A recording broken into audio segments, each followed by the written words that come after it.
주신 모든 것이 선함에 감사함으로 받으면 버릴 것이 없나니. 아멘.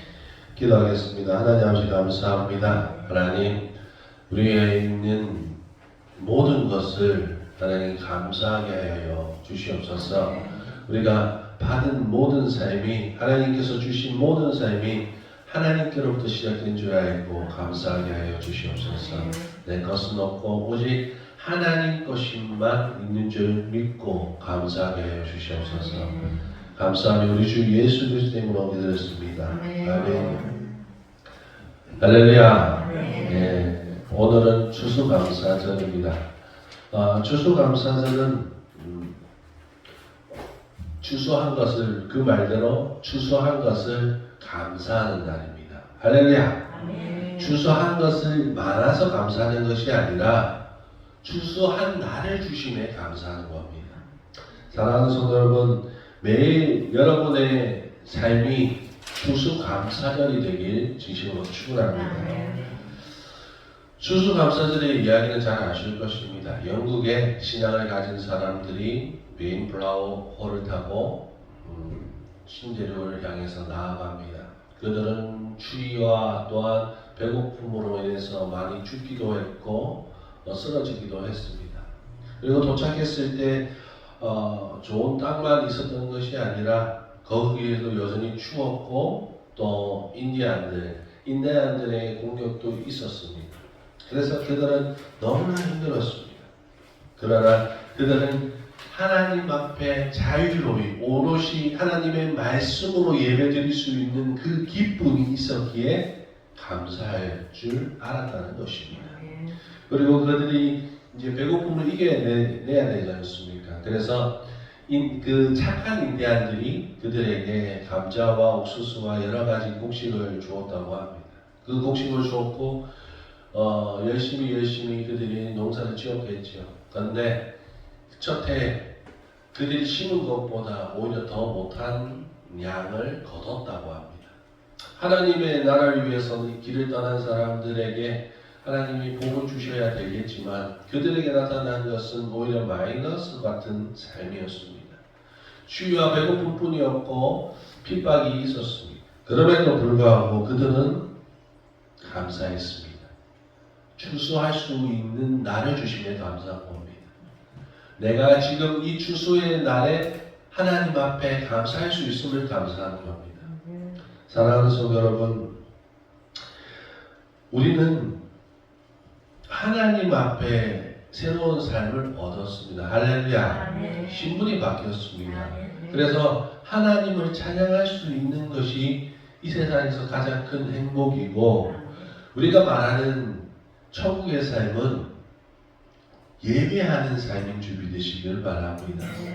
하나님께서 인간에게 복을 주었다라는 말이 창세기에 나오는데 그것은 무릎을 꿇다는 말이 나옵니다. 이 복이 뭐냐면 하나님 앞에 무릎을 꿇는 자가 되었다는 겁니다. 그것은 다른 동물들은 할 수 없습니다. 다른 동물들은 하나님 앞에 무릎 꿇을 수 없고 하나님을 인지할 수 없지만 우리는 하나님을 인지하는 사람이었다는 것입니다. 그러나 죄로 인하여서 우리가 그 일을 하지 못하였지만 예수 그리스도를 통해서 우리가 하나님을 만나게 되었고 영생을 얻게 되었고 우리의 삶은 경배의 삶이 되었다는 줄 믿으시길 바랍니다. 그래서 이 사람들은 이 청교도라고 얘기하는데 이 사람들은 그 어느 누구보다 하나님 말씀으로 살았고 하나님 위주로 살았습니다. 그래서 이들에게는 하나님이 복을 주셨습니다. 그 땅은 지금도 보시면 아시다시피 미국은 좋은 땅이 아닙니다. 매일 허리케인과 지진이 일어나고 메마른 사막이 엄청 많은 그런 좋지 않은 땅입니다. 그러나 하나님은 그 땅에 하나님의 사람들을 보내셔서 복을 주신 줄 믿으시길 바랍니다. 땅이 그들을 부욕해 하는 것이 아닙니다. 이 고센 땅이 복받은 것은, 고센 땅이 축복받은 것은 하나님의 민족이 거할 땅이기 때문에 축복받은 것입니다. 사랑하는 성도 여러분, 우리도 마찬가지입니다. 우리가 서 있는 이 대한민국이 복받는 것은 하나님의 사람이 있기 때문이라는 것입니다. 그것이 바로 우리라는 것에 자부심을 가지고 감사하며 사는 저와 여러분 되시길 진심으로 축원합니다. 우리가 우리 눈에 보이지 않는 열매가 있다 할지라도 우리가 이 땅의 것만 바라보면 너무 허무할 뿐일 것입니다. 그러나 우리는 하늘의 것을 사모하였고 하나님은 이 하늘의 것을 사모하는 사람들에게 이 땅의 것을 더하여 주시는 줄 믿으시길 바랍니다. 그렇기 때문에 우리는 먼저 하나님을 향한 감사가 넘쳐야 될 것입니다. 사랑하는 성도 여러분, 이 대한민국이 점점 사라진다는 것, 감사하다는 말이 점점 사라진다는 것입니다. 왜냐하면 자신들에게 모든 게 다 있다고 생각합니다. 옛날에 이 대한민국이 전쟁으로 인해서 배고플 때는 먹을 게 없었지 않습니까? 입을 게 없었지 않습니까? 그리고 배울 게 없었지 않습니까? 배움이 없었고 많은 것이 없었습니다. 그래서 뭔가 그들에게 채워주기만 하면 감사하다는 말을 했습니다. 그러나 잘 살게 된 이 대한민국 안에는 감사가 사라져버립니다. 오히려 지금 내가 잘 살게 된 것이 이 하나님의 복으로 잘 살게 되었음에도 불구하고 그들은 오히려 잘 살게 되는 게 자신의 능력인 줄 알고 하나님을 떠나버렸다는 것입니다. 사랑하는 성도 여러분, 우리의 삶은 그렇게 되어서는 안 될 것입니다. 우리가 이 땅의 삶을 보고 예수님을 믿는다면 여러분은 다른 종교로 가셔야 됩니다. 우리는 하늘의 복을 바라보며 살아가야 합니다. 오히려 우리가 예수님을 믿을 때 더 핍박이 올 수도 있습니다. 그러나 우리는 예배하는 즐거움이 있어야 합니다. 하나님을 만나는 즐거움이 있어야 되는 줄 믿으시길 바랍니다. 추수감사절은 예배하는 즐거움이 있는 날입니다. 하나님 앞에 드릴 수 있는 것이 생긴 날입니다. 많은 소득을 가지고 하나님 앞에 드린 것이 아니라 드릴 수 있는 것이 있어서 감사한 날입니다. 여러분, 예수님은 부자가 많이 돈을 연보한 것보다 가후에 두렙돈을 더 사랑하신 줄 믿으시길 바랍니다. 왜 그럴까요? 그는 진실로 감사해서 하나님 앞에 드렸기 때문입니다. 교회에는 부자도 필요합니다. 그러나 진짜 교회에 필요한 사람은 하나님을 사랑하는 사람이 필요한 줄 믿으시길 바랍니다. 사랑하는 성도 여러분, 작은 것에 감사하지 못하면 큰 것도 감사하지 못하고 행복할 수가 없습니다. 사람들이 가지려는 이유는 뭡니까? 행복하기 위해서입니다. 그러나 가진다고 행복하지 않습니다. 채워진다고 해서 행복하지 않습니다. 지식이 채워진다고 해서, 권력이 있다고 해서, 돈이 있다고 해서 사람들은 행복하지 않습니다. 비록 가난하지만 웃음꽃피는 가정의 저녁 식탁이 더 행복해 보입니다. 사랑하는 성도 여러분, 하루하루가 여러분의 삶이 감사가 되시길 진심으로 축원합니다.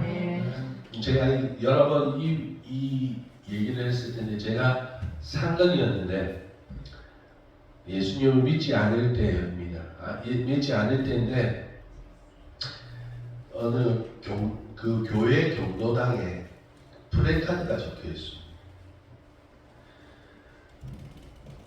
뭐라고 적혀 있냐면 오늘도 살아 있음에 감사합니다. 이 경로당의 어르신들이 교회에 이렇게 편말을 붙여놓은 겁니다. 우리는 너무 감사거리를 크게 찾으려고 합니다. 내 기분에 맞는 감사거리만 찾으려고 합니다.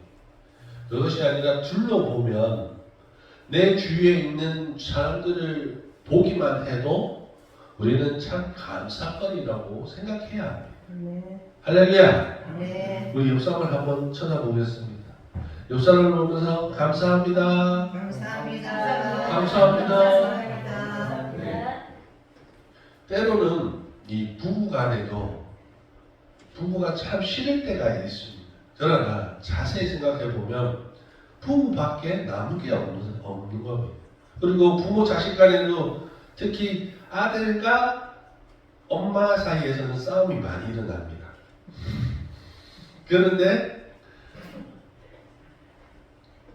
또 가장 사랑하는 관계가 또 부모와 자식 관계가 매일매일 싸웁니다. 매일매일 싸우기만 해도 매일매일 소중한 게 바로 내가 불평불만했던 그 사람들이라고. 그렇기 때문에 우리는 조그만 것, 내 삶의 조그만 것에 감사하시기 진심으로 축원합니다. 우리가 쉽게 내 자녀들을 보지 않습니까? 이 자녀를 가지는 것이 우리는 그냥 하나님이 주셔서 복 주셔서 그냥 주시는 그 가정이 일반적이라고 생각합니다. 그러나 어느 가정에는 이 자녀를 가지기 위해서 수백 번 기도를 하고 많은 돈을 들이고 이렇게 고생을 하기도 합니다. 그리고 여러분의 건강을 한번 생각해 보십시오. 지금 내 몸이 사실 안 좋을 수도 있습니다. 그러나 지금 병원에 누워있는 사람들 보십시오. 산소통 하나에 몇십만 원 하는 그 산소통을 끼우면서 죽지도 아니하는 그런 상태에서 살고 있지 않습니까? 그런 상태를 바라보면 우리가 감사할 게 얼마나 넘칩니까? 여러분 감사하십시오. 그리고 마음으로만 감사하지 마시고 옆 사람에게도 감사나 전하십시오. 그리고 입으로도 내뱉고 사십시오. 아 감사합니다. 아 좋은 하루입니다. 여러분 하루를 원망하며 살지 마십시오. 원망하며 사는 것은 하나님 믿지 않는 사람입니다. 하나님을 믿지 않는 사람은 원망하고 불평해도 돼요. 왜냐하면 그 사람들의 끝이 그냥 불평하고 불만을 가질 수밖에 없는 상황이기 때문입니다. 그러나 예수님을 믿는 사람은 어떻습니까? 천국 가기로 작정되었습니다. 하나님이 천국을 여러분을 이끄신답니다. 여러분이 예수 그리스도를 영접한 그 순간부터 이끄신다고 얘기하셨어요. 그렇기 때문에 우리의 끝은 천국이라는 겁니다. 그렇기 때문에 감사해야 합니다. 그리고 우리가 거듭났기 때문에 우리가 가는 방향이 거듭나서 달라졌기 때문에 감사해야 합니다. 우리가 그 가는 여정 가운데 많은 힘듦이 있을 수도 있습니다.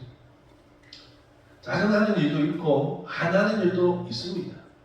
그러나 다시 돌이켜 생각해 보면 그 일 역시 나를 찌르는 사람 역시 나를 찌르는 일 역시 나를 성장케 하는 일이 되는 줄 믿으시길 바랍니다. 사랑하는 성도 여러분 세상의 사람들의 기도 제목과 우리의 기도 제목은 달라야 되는 줄 믿으시길 바랍니다. 세상의 사람들이 감사하는 것과 우리가 감사하는 것은 달라야 됩니다. 그 사람들은 조건을 감사합니다. 하지만 우리는 우리 모든 것을 감사해야 되는 줄 믿으시길 바랍니다. 그 사람들은 이 땅의 모든 것이 그들의 것이라 생각합니다. 우리는 이 땅의 모든 것은 누구 것? 하나님께로부터 온 것. 그러면 내 것이 없지 않습니까? 내 것이 없으니 그 어떤 누구도 나를 찌르는 그 사람도 하나님이 보내셨기에 내가 불공평하다는 그 일도 하나님이 이행하셨기에 허락하셨기에 시작되는 일입니다. 그러나 그 일이 과연 지금 현재에는 나에게 부당한 일이 되고 불행한 일이 되고 슬픔이 되겠지만 그 일이 과연 나중에는 우리에게 기쁨이 되는 일이 될 수도 있고 우리에게 힘이 되는 일이 있을 수 있고 우리가 하나님 앞에 설 수 있는 믿음을 줄 수 있는 일이 될 수 있는 줄 믿으시길 바랍니다. 사랑하는 성도 여러분 하루에 여러분의 입에서 감사가 얼마나 나오십니까? 여러분의 입에서 불평보다 남을 원망하는 것보다 비방하는 것보다 감사가 얼마나 더 많이 나오십니까? 감사가 더 많으시기 진심으로 축원합니다. 성경에 고난을 이겨낸 사람들의 모습이 있습니다. 그 사람들은 특이합니다. 정말 특이합니다. 슬퍼해야 될 사람들이 원망해야 될 사람들이 하나님께 감사하고 하나님께 매달립니다. 물론 눈물도 흘립니다. 물론 힘들어하기도 합니다. 그럼에도 불구하고 하나님께 감사하고 하나님께 매달립니다. 그들의 입은 찬양과 감사가 끊이지 않았습니다. 하나님은 결국 그들을 회복시켜 준 줄 믿으시길 바랍니다. 그 중 하나가 욥일 것입니다. 그의 자녀가 하루아침에 다 죽습니다. 집이 무너지고 자기가 사랑하는 와이프는 하나님을 저주하고 죽으라고 말을 합니다. 친구들은 왔는데 위로하기커녕 자기를 비난되기만 합니다. 그러나 그는 하나님에 대해서 원망하지 아니하고 이 모든 것을 범죄하지 아니하고 하나님을 원망하지도 아니하였다고 얘기합니다. 사랑하는 성도 여러분, 우리의 삶이 하루아침에 그렇게 되면 어떻게 될까요? 왜 나에게 이런 일이, 왜 나에게 이런 시련을 주십니까? 원망하는 것부터 시작하지 않겠습니까? 우리의 성질이 그렇습니다. 우리의 성품이 다 그렇습니다. 원망하기 좋아합니다. 사랑하는 성도 여러분, 그러나 보이지 않는 하나님을 향한 은혜가 그 안에 넘쳤기에 그는 감사할 수 있었습니다. 할렐루야. 여러분, 우리는 눈에 보이는 것을 쫓아가는 사람이 아닙니다. 눈에 보이진 않지만 영원하신 하나님을 쫓아가고 영원한 나라에 이를 줄 믿으시길 바랍니다. 그렇기 때문에 우리가 가져야 될 감사는 눈에 보이지 않는 감사입니다. 자신의 눈에 보이는 목표가 아닌 하나님의 나라를 향해서 감사하시기 주시고 축원합니다. 이 세상에는 정직한 욕망은 없습니다. 우리가 진짜 가져야 할 이유가 무엇인가 생각하며 사시기 주시고 축원합니다. 우리는 하나님의 기준에서 우리의 삶과 우리의 원하는 것을, 필요한 것을 구분해야 합니다. 지금까지 우리의 기준으로 욕망을 위해서 채우려 살아왔다면, 그것을 통하여서 감사하려 했다면 여러분은 영원히 감사할 수 없을 것입니다. 영원히 평안을 누릴 수 없을 것입니다. 사랑하는 성도 여러분, 하나님의 기준에서, 하나님 안에서 감사하시기 주시고 축원합니다. 우리가 주 안에서 감사하라 말씀하신 이유가 그겁니다. 주님 안에 있지 못하면 감사할 수가 없습니다. 참된 감사가 나올 수 없습니다. 육체의 습관을 쫓아 하루하루 원망하며 살 것이 아닌 하나님 안에서 오늘도 하나님이 주신 것이 무엇인가 생각해보며 감사하며 사는 저와 여러분 되시게 주시고 축원합니다. 습관이 아니라 여러분, 습관으로 그냥 말버릇처럼 그냥 감사하는 것이 아니라 진짜 무엇인지 생각해 보십시오. 그리고 그것을 감사하며 사시기를 바랍니다. 말씀을 마칠까 합니다. 사랑하는 성도 여러분, 죄의 육신이 내뱉는 원망과 불평으로 하나님이 주신 귀한 감사의 하루를 망치지 마십시오. 오늘도 하나님은 여러분에게 귀한 하루를 선물로 주셨습니다. 할렐루야. 귀한 사람을 선물로 주셨습니다. 다시 옆 사람에게 인사하겠습니다. 감사합니다. 사랑합니다. 축복합니다. 네. 사랑하는 성도 여러분, 매일 이렇게 살기를 원합니다. 서로 사랑하기도 바쁜 그 시간에, 서로 감사하기도 바쁜 이 시간에 우리가 원망하며 미워하며 살 이유가 있겠습니다. 사랑하는 성도 여러분, 우리는 하나님께로 모든 것을 받았습니다. 위임받았습니다. 그렇다면 하나님 것을 충분히 누리시고 감사하며 사는 저와 여러분 되시기 주시고 축원합니다.